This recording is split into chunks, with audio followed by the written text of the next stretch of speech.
In the shadow of Mount Vesuvius, a library of ancient scrolls is preserved when it is burned and buried by the volcanic eruption of 79 AD. The volcano gave us the papyri, that's certain. The only library ever recovered from antiquity comes to light in a new day. The fact that they found 1,800 rolls of papyri from one villa in Herculaneum is absolutely staggering. From within these charred pages, scholars hope to recapture life in the days of Pompeii and Herculaneum. It is a race against time and deterioration. We're losing pieces of them all the time. 250 years after the scrolls were found, can new technologies help to read the blackened pages? We have the application of space-age technology to texts that have not been available for 2,000 years. And is there another library still buried at Herculaneum?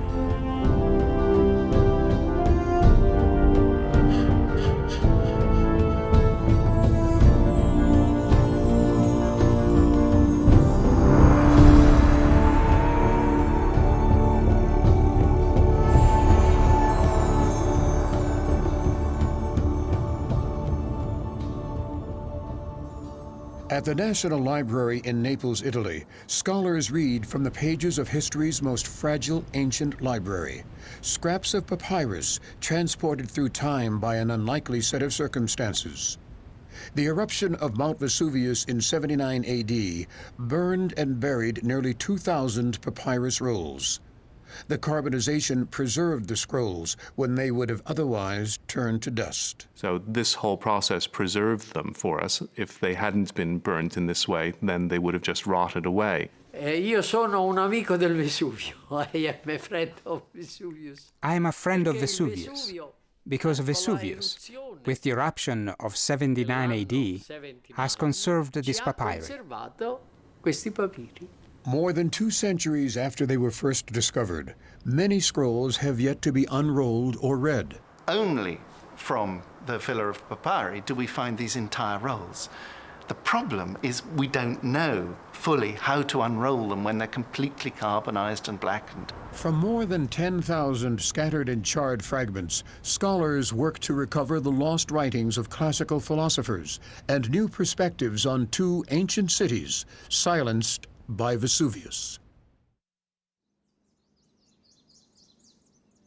In the ancient world, the cities of Pompeii and Herculaneum reach their peak in the thriving Roman Empire.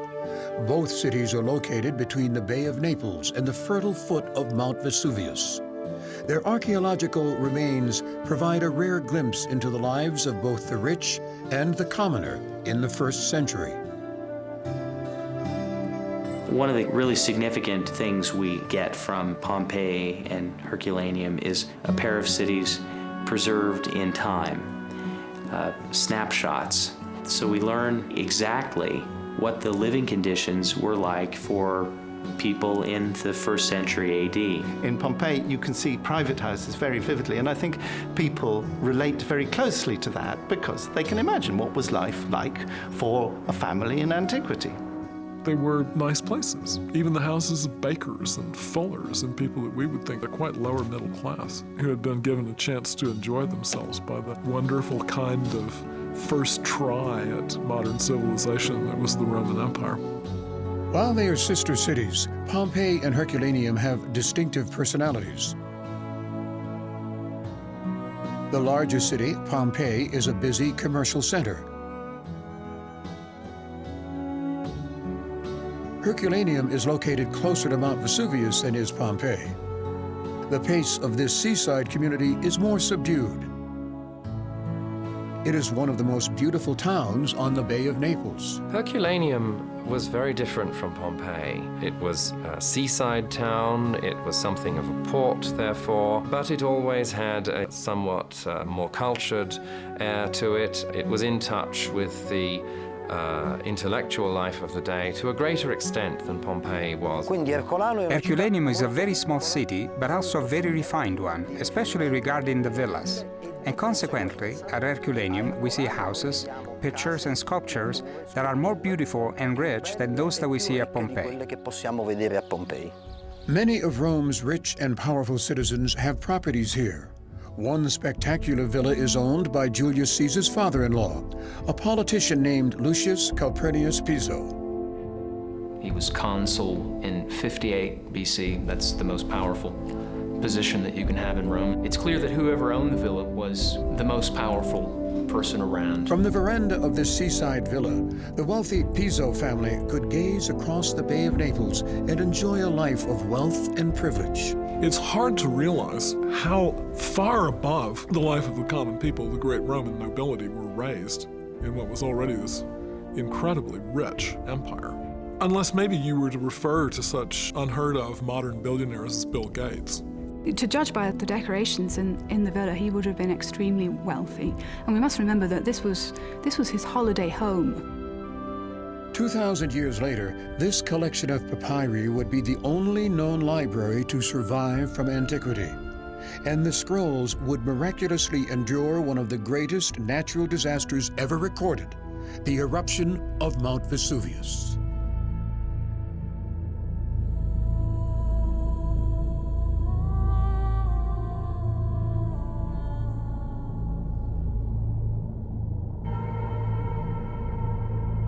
The horror of an August day in 79 AD is forever etched in the faces of the victims of Vesuvius. As a volcano explodes around midday, a witness records the scene as a dark cloud of ash stretches across the sky. And Pliny observed this strange mottled cloud, and this was the start of the eruption. Archaeology shows us what was actually going on in the cities at the foot of Vesuvius, and there it was absolutely dire. In the town of Pompeii, the town was being covered by ash and pumice. You can reconstruct in minute-by-minute detail their deaths, which were absolutely horrific. There is this long rain. The rain comes down of the lapilli for at least 12 hours, and it must be very choking, but it doesn't actually kill people. And they're all trying to find strategies for survival.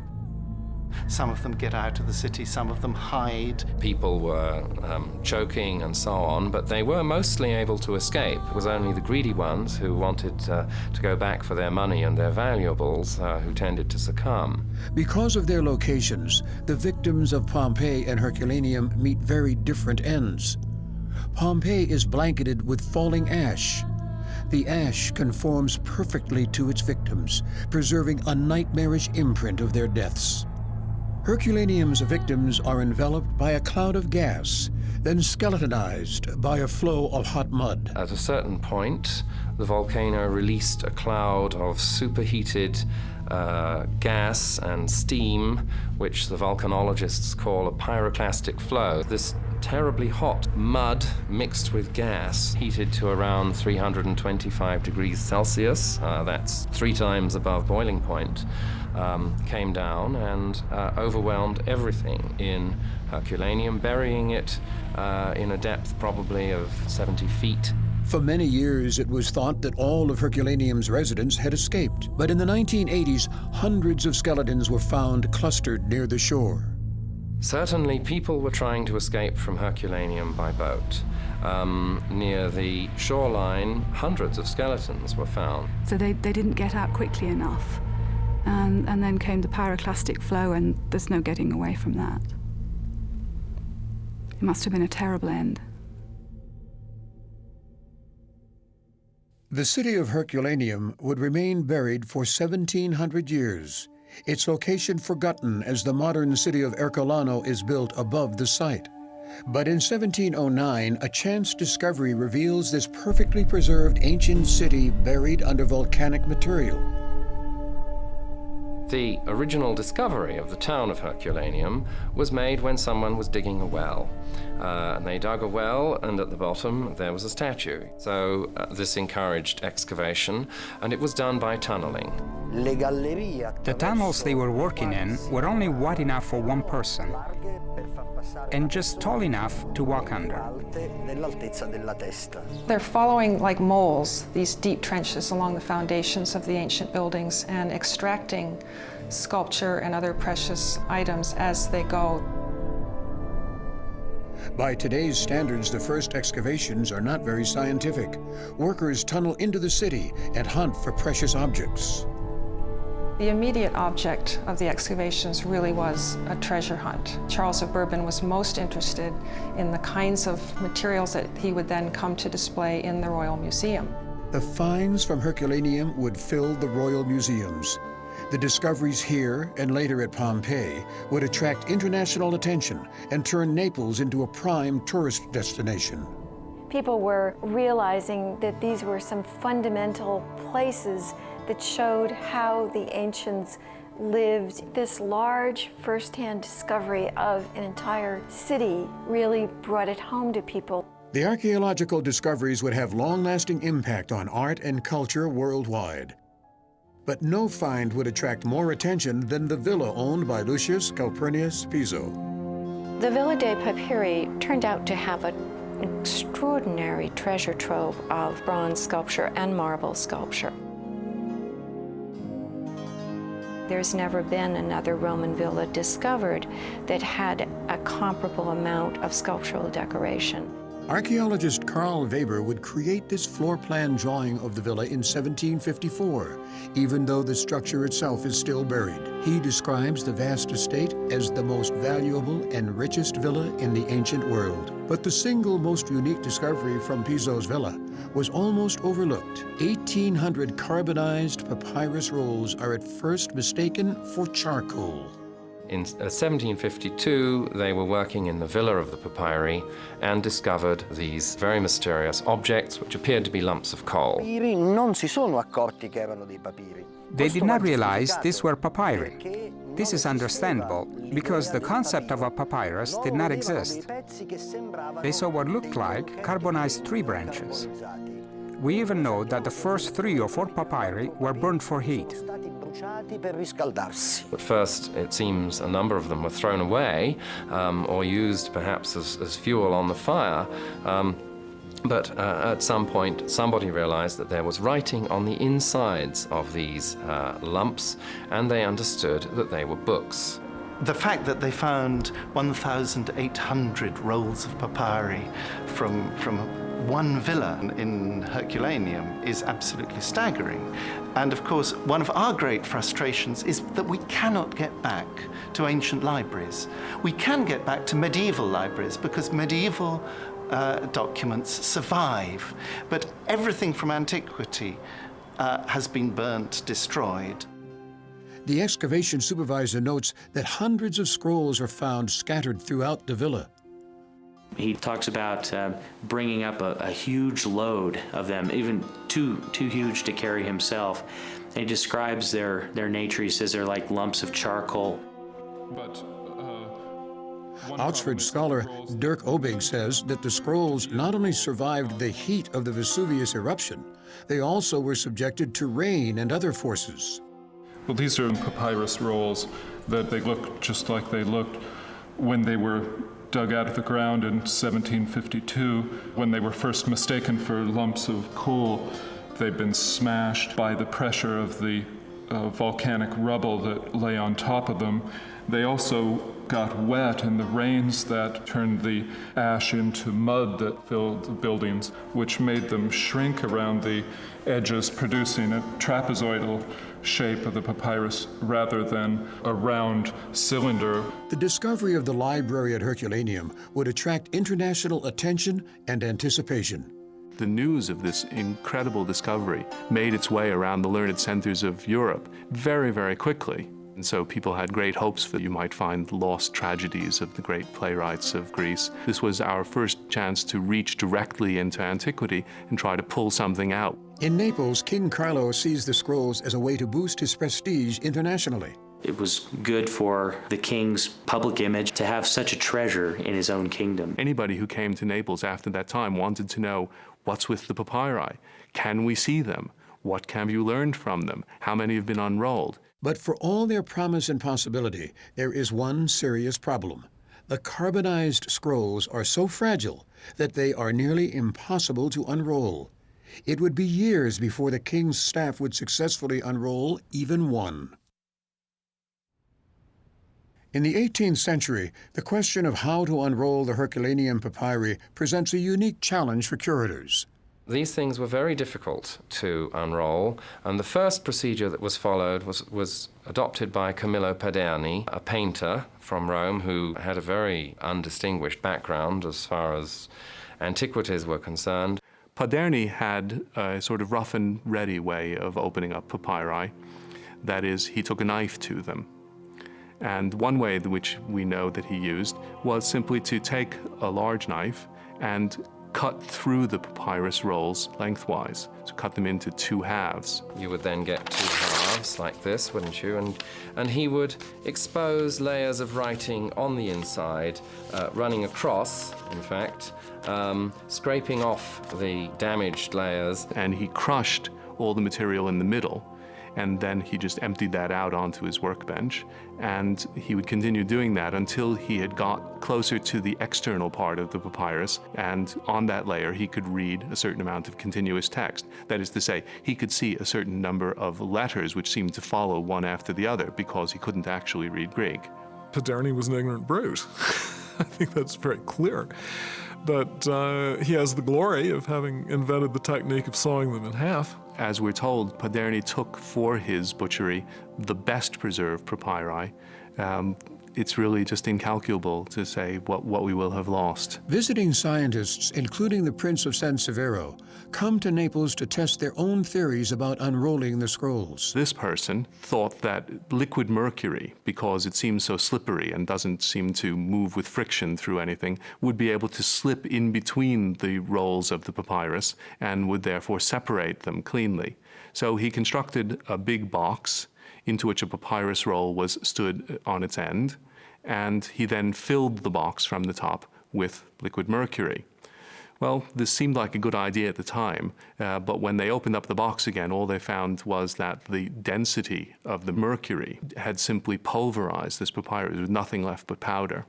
There were other attempts made to unroll the papyri as well, often using chemical solvents. And the worst was Sir Humphrey Davy, the greatest chemist in England, who was absolutely sure that he was going to find some chemical compound that wouldn't reduce them to dust, and got as far as finding one that only broke them into fragments. He was even allowed to go to Naples in the 1820s and try his experiments, and after he'd reduced about 12 more scrolls to fragments, gave up. Facing criticism from all of Europe, the king eventually enlists help from the Vatican, which responds by sending a trained conservator to Naples. But Paderni does not welcome Antonio Piaggio's arrival. Piaggio basically thought that Paderni was a butcher. He kept talking about the slaughter that he had inflicted on these papyri. Father Piaggio was much more careful, much more sophisticated in his approach, and he was the one who devised the unrolling machine with which they could finally begin to unroll these works. The method was that you pasted sort of very fine animal membrane on the back of the papyri and then very, very gently separate the layer off. That membrane serves to hold the papyrus together as it sort of crumbles away from the rest of the scroll and is rolled upward. Once a strip of papyrus of some length is acquired, then the person running the machine comes with a very sharp knife and cuts that piece off, lays it flat, and allows it to dry. It's a very painstaking process because you had to continually find ways of supporting this papyrus so that it wouldn't disintegrate as it came off the roll. You had to find the leading edge of the papyrus, which was by no means an easy kind of thing to do. The method of unrolling the scrolls is very slow, painstaking work. The first papyrus, which was unrolled, took 4 years to unroll, proceeding at a rate of millimeters per day. By the end of the century, only a handful of scrolls have been unrolled. Despite the slow pace of the work, the scrolls are a form of political currency for the Neapolitan monarchy. There was no court, no individual aristocrat, I imagine, who didn't have some interest in finding out what was involved in those texts. The Queen of Naples, Caroline Murat, Napoleon Bonaparte's younger sister, would sometimes present scroll fragments as diplomatic gifts. Napoleon himself receives several scrolls, which would later be unrolled and translated by French scholars. Through a series of sometimes strange trades, papyrus rolls would end up in Berlin, Copenhagen, and other European cities. One of the most interesting anecdotes told about the trafficking in Herculaneum papyri is the exchange, or we should say alleged exchange, of 18 kangaroos for 18 scrolls of papyrus. They were presented to the Prince Regent in the early 19th century by the King of Naples, and he gave 18 of these rolls to the Prince Regent, and in return he received 18 fully grown kangaroos. So that's the exchange rate, 1 papyrus per kangaroo. Contemporary sources treat this incident as if it is, in fact, something rather scandalous. One of the sources includes the detail that the kangaroos were deformed, as if it somehow cheapens the deal. Eventually, several scrolls and an important set of drawings related to the papyri would end up at Oxford University. In 1802, the Prince of Wales sends the Reverend John Hayter to Naples to work on the scrolls. It was the biggest piece of luck these papyri ever had that this man came there, and he got fascinated with the technique of opening the papyri and opened up the 500 or 600 scrolls that form the basis of our collection and our reading today. And Hayter stayed there for a number of years, and the work proceeded much more rapidly under his care. Hayter makes careful drawings of each scroll fragment as it is opened. And in 1808, the army of Napoleon came, and the royal family fled. And Hayter fled with all his drawings he'd made. There was some sort of scandal, I think. He took with him the drawings which had been made, and they now reside in the Bodleian Museum at Oxford. Today, the Hayter facsimiles are an important resource for papyrologists because they document how the scrolls looked when they were first opened. And they're a principal resource for reconstructing the text because he saw lots of things that aren't there now. In the 2 centuries since the scrolls were found, no easy system has been developed for unrolling them. The most recent innovation, known as the Oslo method, uses special glues to stabilize the scroll fragments and minimize damage during unrolling. It involves applying a mixture of acetic acid and gelatin with brush strokes onto the outside of a scroll. And then when that dries, it forms a very fragile but cohesive shell. When the shell comes off, the interior layer of that piece is revealed on which the text is recorded. The problem with doing that is every time it's a little bit is peeled off, the papyrus breaks slightly, and you can see a break about every centimeter or so where they've pulled a little bit more off and then a little bit more off. It remains glued to the rice paper, but from a conservation point of view, you've actually destroyed a bit of papyrus every time it breaks, and over a period of time, that's where the papyrus will wear. Those who work to read and publish the thousands of fragments now stored in Naples face unusual challenges making sense of the carbonized and crushed papyri. Well, I suppose they look like toast. They are brown, dark brown, bits of them are sort of grayish, very broken, fragmentary surface. And then against that, you can see a kind of shinier gray ink. That's what we're looking for, of course, is this ink. The surface is not at all flat. There are ridges in it, which come from the papyrus having been rolled up and then squashed. It was like flattening out a potato chip. Papyrus is a little thicker than potato chips, but it's nearly as brittle. You can't sit at a table, put the papyrus flat on that table, look through the microscope, and you'll see everything. You have to keep on moving it constantly, trying to get exactly the right angle at which the ink shows up. Sometimes what's happened is that part of one layer has come apart from the layer to which it belongs, and that piece of papyrus has become attached to the wrong layer. When this papyrus came unrolled, like many of the Herculaneum papyri, the layers stuck to each other, and when you're reading the papyrus, sometimes almost imperceptibly, you find that you're reading text that belongs on a different part of the papyrus, and you can hardly even see that the layers have stuck to each other. a typical publication of a scroll fragment will be full of holes. Patient scholars work on an elaborate puzzle trying to fill in text that others may have missed. One feels kind of desperate having 75% or 35% of a text, but the conditions are such that you can't read it all. And this is what drives scholars on. I never think of this as a hideous work. It's almost addictive, really. What you find when you're in Naples reading the papyrus is that you're angry every time you have to leave the officina because it's closing. After I've worked on the papyri all day, when I go to sleep, I will frequently have letters dancing in front of my eyes. There's no doubt of this. Despite the efforts of scholars over 250 years, some scrolls have revealed little or no text and have not been identified or published. In 1969, Professor Marcello Giganti launches a renewed international effort to read and publish the papyri. And from the very beginning, I wanted international collaboration. Dal primo momento. At a conference in 1999, Giganti meets an American team that is using new imaging technology to read burned manuscripts. He invites the team to Naples, but they are initially discouraged by the poor condition of the papyri. When I looked at them first, I thought, well, this is the destructive power of a volcano. They look in the worst shape of any papyri I've ever seen. When they arrive at the National Library, Steve and Susan Boris of Brigham Young University set out to see if the new technology, called multispectral imaging, can reveal any new text on the blackened papyri. They quickly determined that the technology makes it possible to isolate the text from the carbonized background. You've got black ink on black papyri.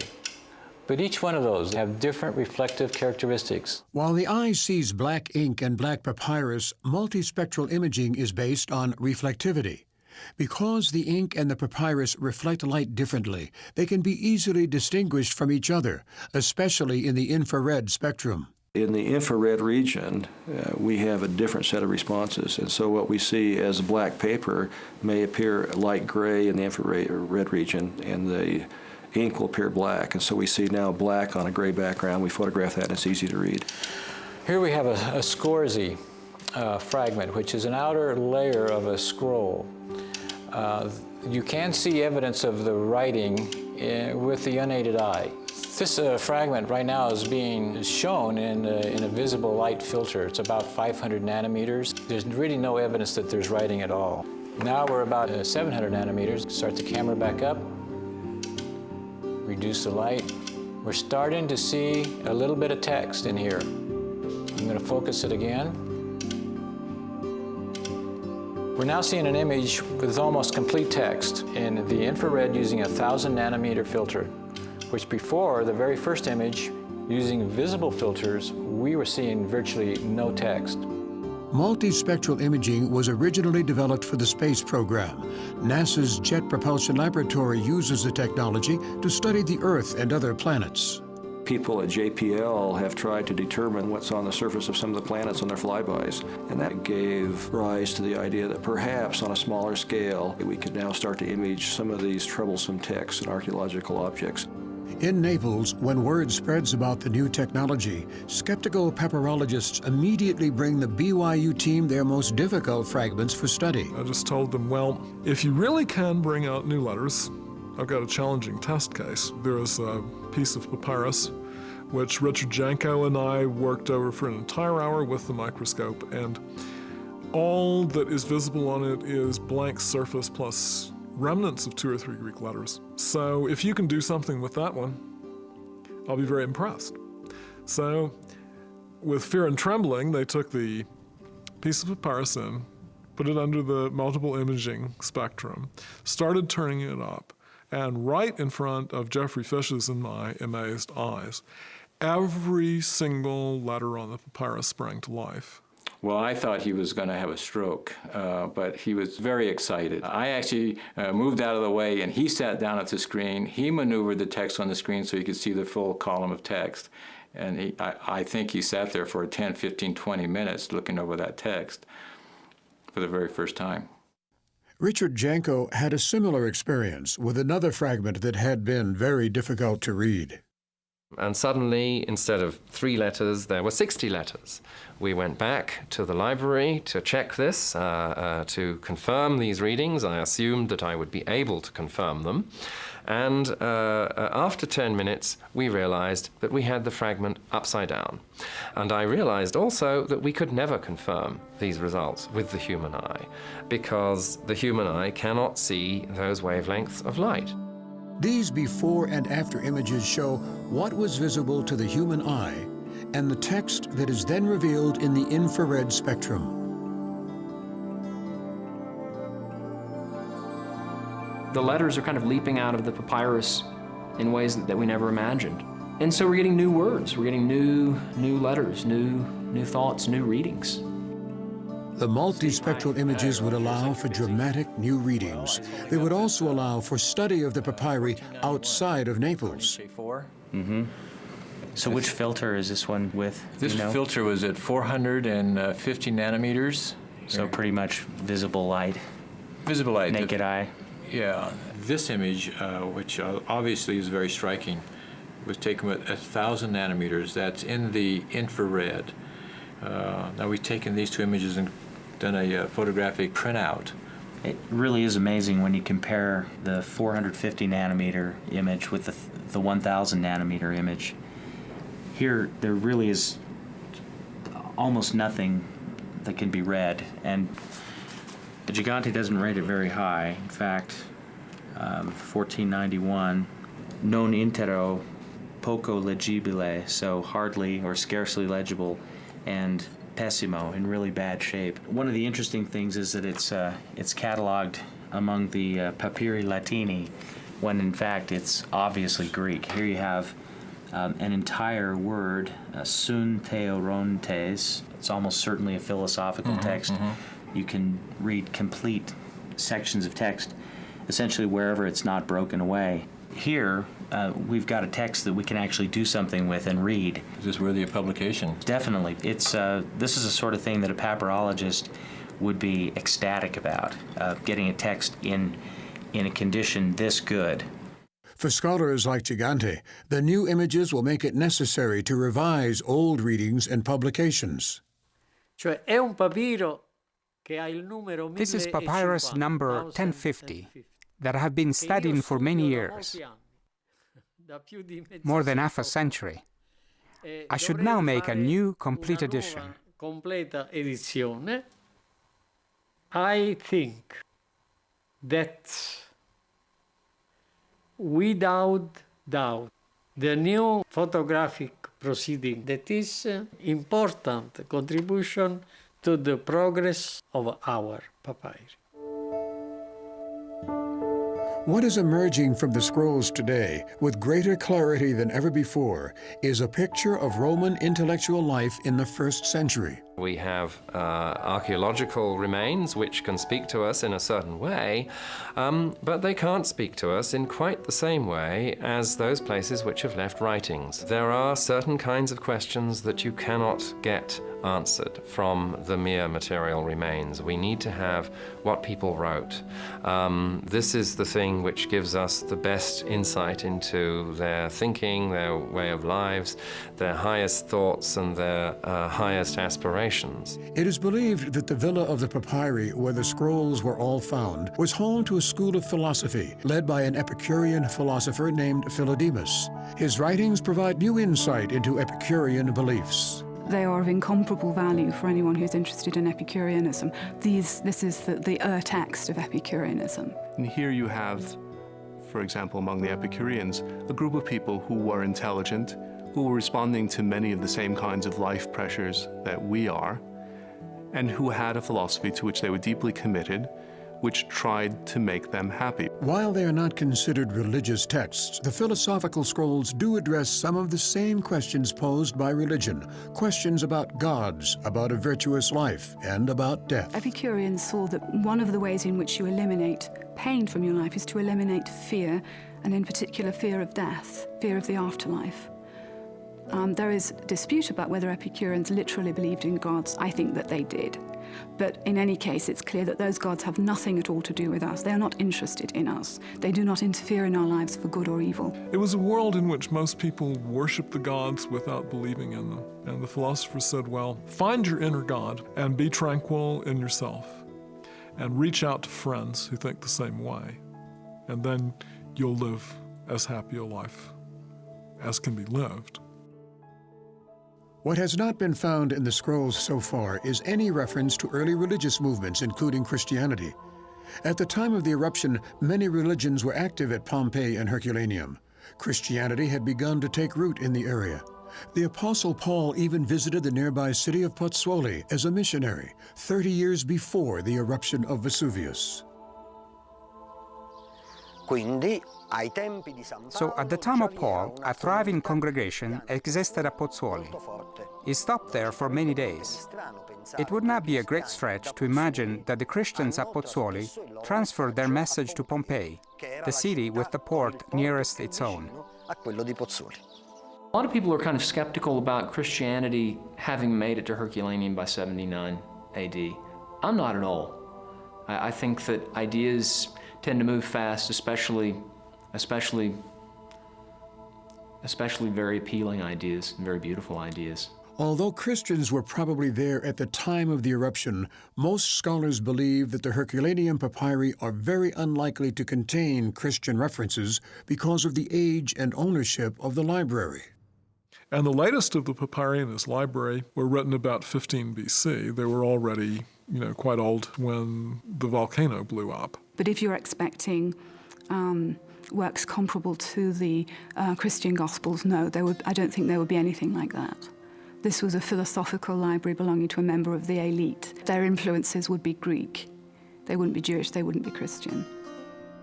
But because all of the scrolls have not been read, it is possible that other religious references may yet be found.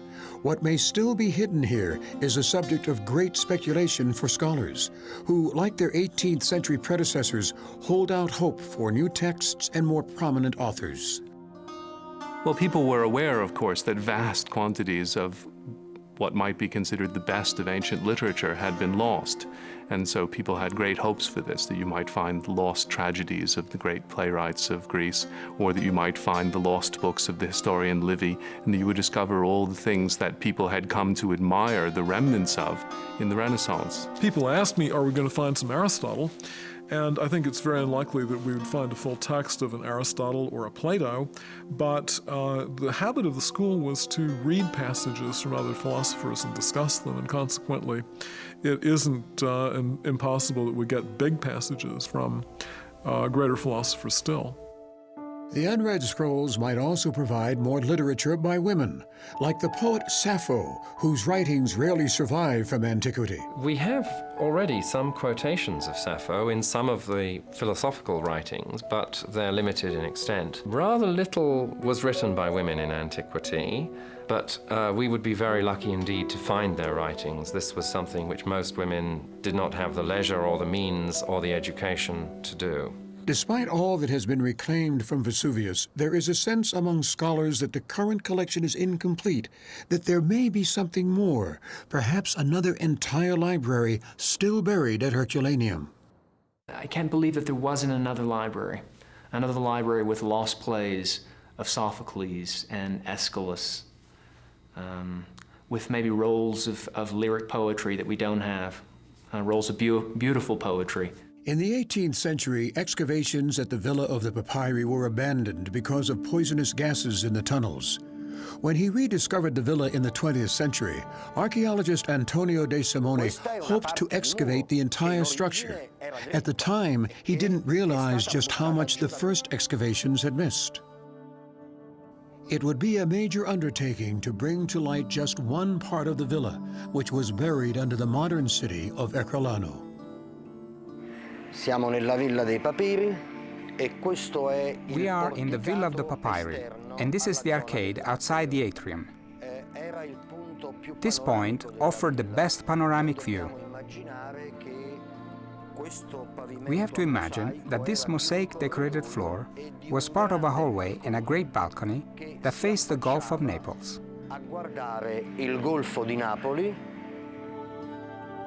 Even after 2,000 years, the beautiful mosaic floors and fresco-covered walls reveal the wealth and elite status of the original owners. These owners were familiar with philosophy. Virgil probably stayed here, as did Philodemus, these great representatives of ancient literature and philosophy. And the refinement of the house furnished a most appropriate context for the circle of intellectuals who visited here. When we resumed the excavation of this site, we came down to this level on these mosaics to verify what had been done in the 18th century. We came down through a well that was here but can't be seen anymore because it was taken out during the excavations. It was not far from this site where nearly 2,000 papyrus rolls were found in the 18th century, in room number 5, which is still unexcavated.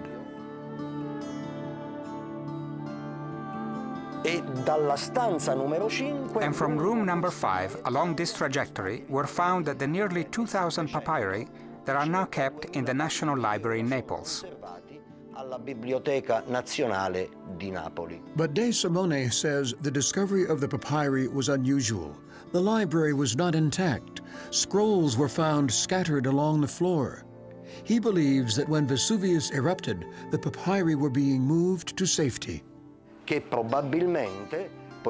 all likelihood, the owners of the villa considered the papyri a very valuable possession, and so, in the process of fleeing towards the sea, they tried to save these papyri by carrying the cases with them. If an effort was being made to move the papyri in the course of the few days in which the eruption took place, then the papyri might then have been transported to a more distant part of the villa or the villa grounds. It's possible that if you find the way in which they would have got out of the house and the way in which they would have got down to the sea from the house, that there might be other traveling boxes, for example, that would be found along that route. Many scholars agree that there may be other papyri found in locations throughout the villa. If you're asking, are there going to be more texts discovered? Well, yes, I'd say probably there are a lot more still buried. And if there was a main library, then the chances are it could well still be there. In 1996, the prospect of finding another library here increases when De Simone makes a startling discovery. He determines that the original villa of the papyri was at least 3 stories tall, but only the top level has ever been excavated or explored. Here we are on the lower level, just below the public area of the villa. As you can see, it's an impressive facade, well constructed. This level was made up of living quarters, not for the servants, but for the masters of the house. A rare glimpse inside this room reveals beautiful frescoes and mosaics.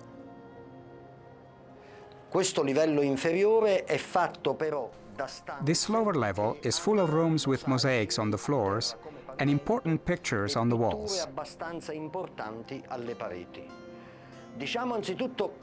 First of all, we can say that this room isn't isolated. You have access to other rooms. And from this room, you can enter the other rooms. This is all that remains of the wooden door that led to the other rooms. Above the door is a board painted red and a frame with painted friezes. And even farther up, other decorations.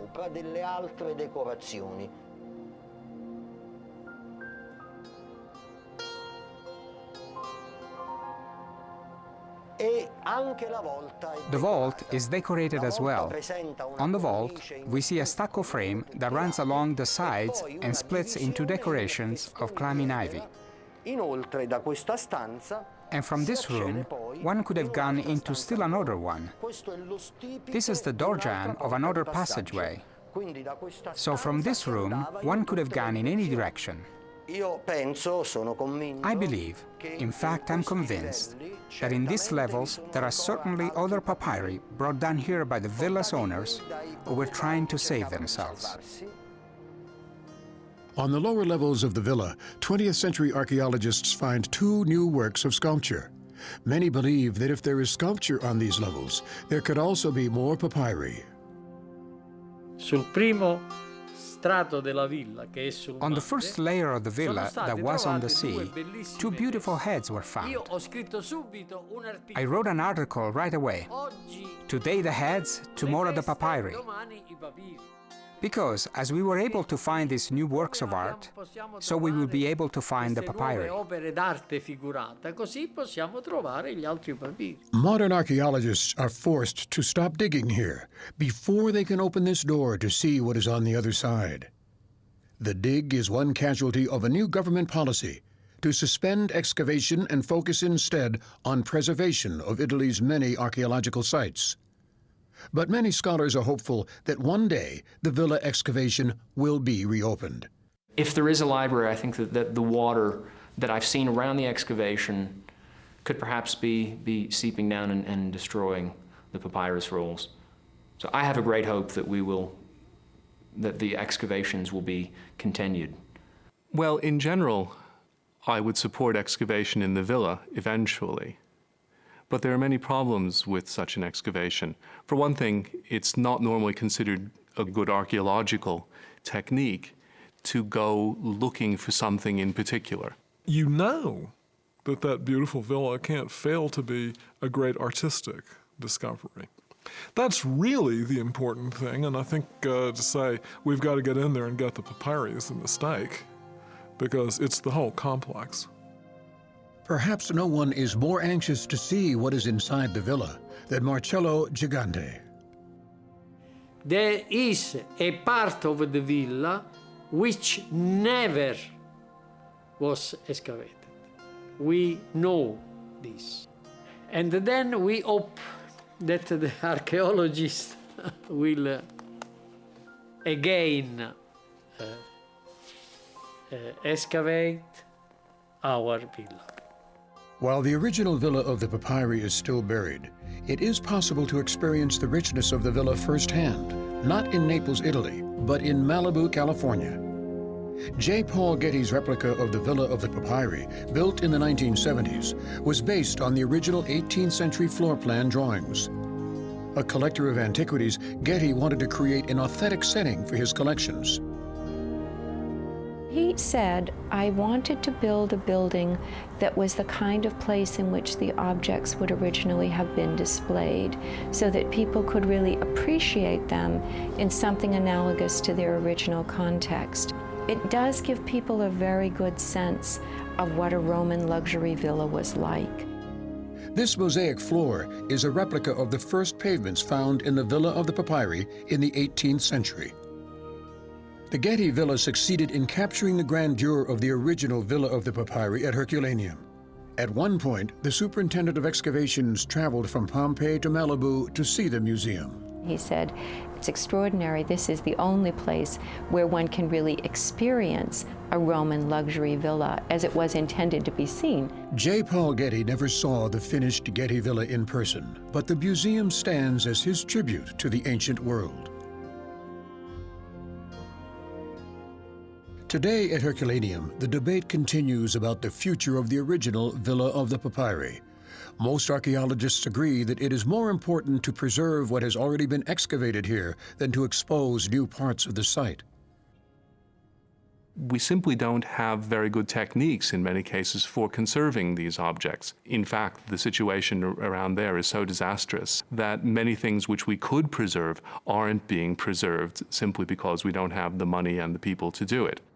Everything is in a critical condition. Wherever you go, you see the appalling difficulty of maintaining what has been excavated. You can look at the bits that were excavated in the 18th century, and they're reduced effectively to bare walls, to rubble. You can't see any frescoes. If there are any mosaics, they've long since been overgrown by vegetation and so on. And essentially, it's lost apart from the very bare bones, the skeleton. The few excavations that are active today at Pompeii are different from those in the 18th century. They focus on the pre-Roman history of the city. There is very little pressure or interest in exposing new parts of the city because of the problem of maintaining and preserving the rest of it. Take this out carefully here. It means when you get into here, you can't do more than just try and... Everything that hasn't been actually restored within the last 10 years needs restoration now. And that is why there's so much worry about doing new excavation. If you can't maintain the excavations of as recently as 50, even 30 years ago, how can you justify doing new excavation which will add to the problem? And the Italian government has made big efforts in recent years to increase the money spent on the very costly process of restoring and maintaining the site. I think that's very welcome. But maybe you can never win. Like the archaeological sites that were frozen in time when they were sealed under volcanic material, the Herculaneum papyri are also deteriorating. I mean, we're losing pieces of them all the time. The papyri are disintegrating in front of our very eyes. When you look at a scroll, there is black dust over the whole thing. If you just take a little bitty piece of this carbonized papyrus and just touch it, it just turns to dust immediately. One's always afraid when working over the materials of sneezing. It is a terrifying thought that one could blow away a part of the scroll by an ill-advised sneeze. Deterioration has always been a big issue. Even Piaggio says that the longer a scroll has been open, the fainter its characters have become. The text that I'm working on, when I started working on them 10 years ago, I could read many more letters in them than I can read today. We have no photographic record of what they looked like then because photographic techniques were not such that they could capture them. On the 250th anniversary year of the scroll's discovery, the National Library and Brigham Young University complete an imaging project as they work to convert multispectral images of more than 10,000 scroll fragments into a permanent digital library. Well, no one has really come up with a particularly good way of conserving the Herculaneum papyri because anything you do to them alters them. And so the modern approach to conservation is to try to make as good an image of an object as possible. And these images are so far the best that we've been able to get. It's really exciting to have tens of thousands of images in this digital library. No matter what happens to the originals, we'll be able to now have digital images that will survive indefinitely. The creation of a digital library will assure that the philosophers and writers whose voices are heard only through the Herculaneum papyri will never be silenced again.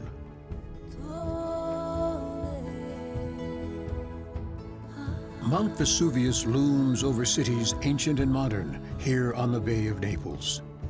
The active volcano is a constant reminder of an ancient tragedy. I'm always struck by just how close Vesuvius is. It's always looming up on the horizon. You can't forget that it's there. And I suppose the people who live there, perhaps they did forget that it was there and they couldn't believe what was happening. For visitors here, there is always a sense of the people who lived in these spaces and built these cities. I would like to feel ghosts of antiquity rather more strongly and not less strongly. In a sense, what I want to do is feel their presence here and how did they use these spaces that we see.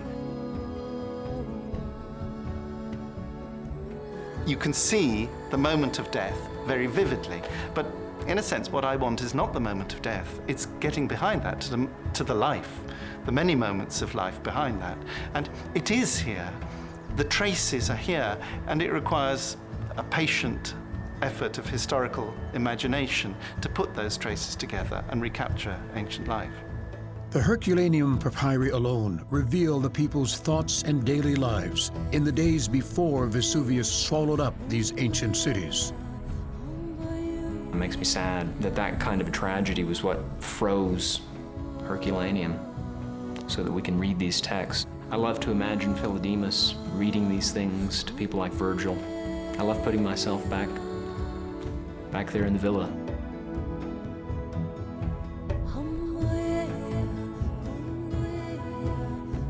It is silent here in the Villa of the Papyri, where a doorway stands unopened and a part of the villa unexplored. The scholars who study the Herculaneum papyri recognize that the work has its own timetable. Still, they are anxious and hopeful that the search will one day resume for a lost library. I'm disappointed, of course, like so many things in this long story, which takes place at time intervals which aren't really compatible with the scale of a single human life, that brings up the prospect that I may in the end be too old and tired to rejoice in these new papyri if they ever get discovered. I hope that before my death I can see the whole villa at the light of our sun.